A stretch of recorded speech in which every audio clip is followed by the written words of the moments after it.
নৱকুমাৰ শৰণীয়া ডাঙৰীয়াই ডাইৰেক্ট মানে জাতিগতভাৱে এটা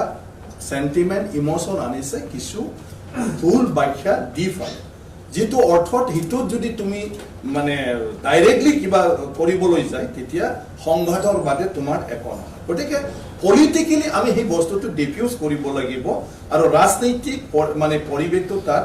আমি এটা ষ্টেৰিঅটাইপ আনিব লাগিব যাতে সমাজখনৰ মানে এক মানে কিবাটো তাত থাকে আৰু উন্নয়নমূলক কাম-কাজবিলাক হৈ থাকে কাৰণ তেওঁ তেনেকুৱা মিছলেড কৰিছে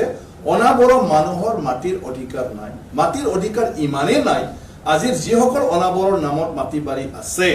তেওঁলোকৰ মাটি বাৰী তেওঁলোকৰ ল'ৰা ছোৱালীক দি যাব নোৱাৰে এই মাটি বাৰী অটোমেটিক্যালি বড়বিলাকৰ তাত যাব বুলি তেওঁ তেনেকুৱা ধৰণৰ এটা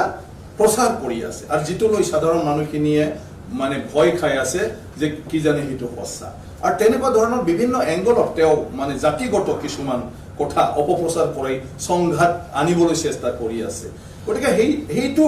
যদিও আজি নৱকুমাৰ শৰণীয়া এজন বুলি কৈ আছে যদিও তাৰ লগত আজি লাহে লাহে লাহে বহুত মানুহে মিছলেড হৈ ফালে এটা সমাজখনত বিশৃংখল এটা পৰিৱেশ পৰিস্থিতি আহাৰ এটা অনুমান অলৰেডি তাত পোৱা গৈছে বিটিসি যেটো বড় অনাবড় কথা কৈ থাকে অনাবড় বা অবড় মানে বড়ক বাদ দি যেনেকৈ অনা অসমীয়া মানে অসমীয়াত বাদ দি আমি যেনেকৈ মাজে সময় এইবিলাক অনা অসমীয়া মানুহ হয় মানে অসমীয়া নহয় অন্য হয় গতিকে বিটিসি নৱকুমাৰ শৰণীয়াৰ ফাইটিংটো হ'ল বড়বিলাকক বাদ দি বাকীবিলাক মানে বড়বিলাক ভাৰ্সেস এটা পাৰ্টি গতিকে এই সংঘাতটো এটা সময়ত অসমখনক ধ্বংস কৰিব কাৰণ বিটিসি কেতিয়াও অসমৰ বাহিৰত নহয় বিটিসিৰ এনি যিকোনো তাত হোৱা যিকোনো মানে ঘটনা